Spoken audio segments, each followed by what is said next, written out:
SSC 2025 তোমাদের পরীক্ষার আর মাত্র কিছুদিন বাকি, কিন্তু এখনো সিলেবাস কমপ্লিট হয়নি। চিন্তার কোনো কারণ নেই। প্রমিস, তুমি যদি এই ভিডিওটি সম্পূর্ণ দেখো তাহলে তুমি মাত্র 15 দিনে তুমি তোমার পরীক্ষার প্রিপারেশন নিতে পারবে এবং পরীক্ষায় ভালো রেজাল্ট করতে পারবে। তাহলে ভিডিওটি সম্পূর্ণ দেখো, কারণ এই স্ট্র্যাটেজিগুলো তোমার এক্সামের জন্য একটা গেম চেঞ্জার হতে পারে, তোমার একটা লাইফ চেঞ্জার ভিডিও হতে পারে।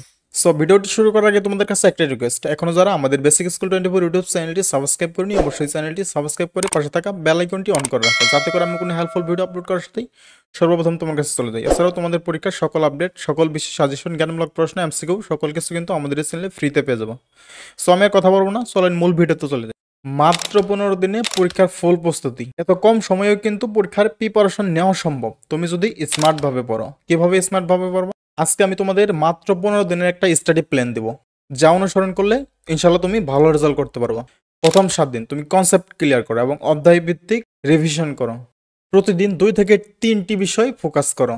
কোন বিষয়ে তোমার সমস্যা, গণিত, রসায়ন, পদার্থ, যে তোমার কাছে যেগুলো কঠিন তুমি সেই 3টি বিষয় সিলেক্ট করে ডেইলি তুমি 3টা করে তুমি ফোকাস করো, 3টার দিকে ফোকাস করো বেশি করে। বাংলা, ইংরেজি, গুরুত্বপূর্ণ রচনা, ভাব সম্প্রসারণ সকল কিছু মুখস্থ করো এবং বিগত 10 বছরের বোর্ড প্রশ্নগুলো তুমি সমাধান করো। তোমার টেস্ট পেপার বা সাজেশনের ভিতর যেইগুলো আছে তুমি বিগত 10 বছরের সিকিউ এবং এমসিকিউগুলো প্র্যাকটিস করো ভালো করে। তুমি এভাবে 7 দিন প্র্যাকটিস করতে থাকো। পরবর্তী 5 দিন কি করবে? পরবর্তী 5 দিন তোমাকে প্রথমত সেমভাবেই তোমাকে রিভিশন দিতে হবে অধ্যায় ভিত্তিক কঠিনগুলো।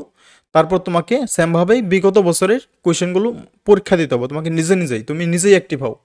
তোমার পরীক্ষা কে নিবে? তুমি নিজেই তোমার পরীক্ষা। তো তুমি 3 ঘন্টা একটা টাইম মেনটেন করে তুমি একটা বোর্ডের প্রশ্ন বের করে সেটা তুমি উত্তর লেখার চেষ্টা করো। তাহলে কিন্তু তোমার পরীক্ষায় ভালো রেজাল্ট করার জন্য কিন্তু অনেক ভালো একটা প্র্যাকটিস এটা।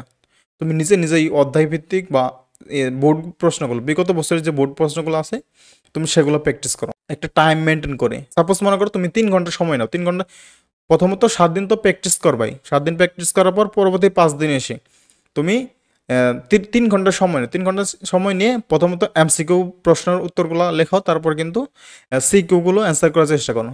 আর একটা গুরুত্বপূর্ণ টপিক হচ্ছে তোমার গণিত এবং বিজ্ঞানের সূত্রগুলো আলাদাভাবে খাতায় লিখতে হবে। আলাদাভাবে খাতায় লিখে তোমাকে অলওয়েজ মনে রাখতে হবে ওগুলা যদি ভুলে যাও তাহলে কিন্তু পরীক্ষায় ভালোভাবে লিখতে পারবে না।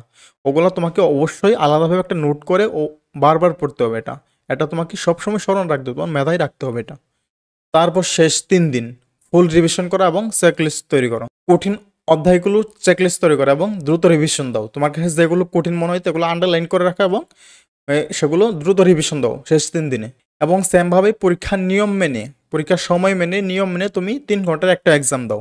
একটা বোর্ড বের করে সেটার নিজে সমাধান করো। আর শেষের একদিন নতুন শুধুমাত্র প্র্যাকটিস করো, নতুন কিছু শেখার চেষ্টা করো না। পরীক্ষার আগ মুহূর্তে এসে এই অল্প সময়ে নতুন কিছু শেখার চেষ্টা ভুলেও করো না। পূর্বে যেগুলো পড়েছো সেগুলো অধ্যায়ভিত্তিক ভালো করে রিভিশন দাও, ভালো করে এক্সাম দাও, ভালো করে তুমি মডেল টেস্ট পরীক্ষা তুমি নিজে থেকেই দাও। তুমি নিজে অ্যাক্টিভ হও, তোমাকে কে কখন বললো এক্সাম দিতে সেটা বাদ দাও। তুমি নিজে অ্যাক্টিভ হয়ে নিজেই একটা টাইম মেনটেন করে, সময় মেনটেন করে তুমি বোর্ডের মতো করে একটা পরীক্ষা দাও। বাসায় বারবার এই প্র্যাকটিসগুলো করবা। তো ভিডিও শেষে আমি তোমাকে কিছু টিপস দেবো, সেই টিপসগুলো তোমরা ফলো করলে অবশ্যই তোমরা ভালো রেজাল্ট করতে পারবা।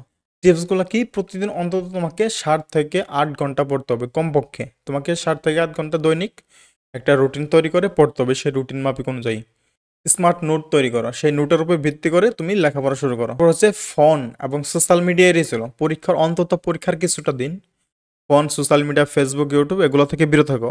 প্রয়োজনীয় দরকার ছাড়া তুমি ফোনটা ইউজ করে না পরীক্ষার কয়টা দিন। তারপর গুরুত্বপূর্ণ একটা টপিক হচ্ছে তোমাকে দৈনিক 5 থেকে 7 ঘন্টা তোমাকে ঘুমাতে হবে, কারণ তোমার শরীরটার একটা বিশ্রাম প্রয়োজন। তোমার পরীক্ষা, তুমি এত চাপ নিলে হবে না, তোমার শরীরে বিশ্রাম প্রয়োজন, ভালোভাবে পুষ্টি সমৃদ্ধ খাবার খাওয়া প্রয়োজন।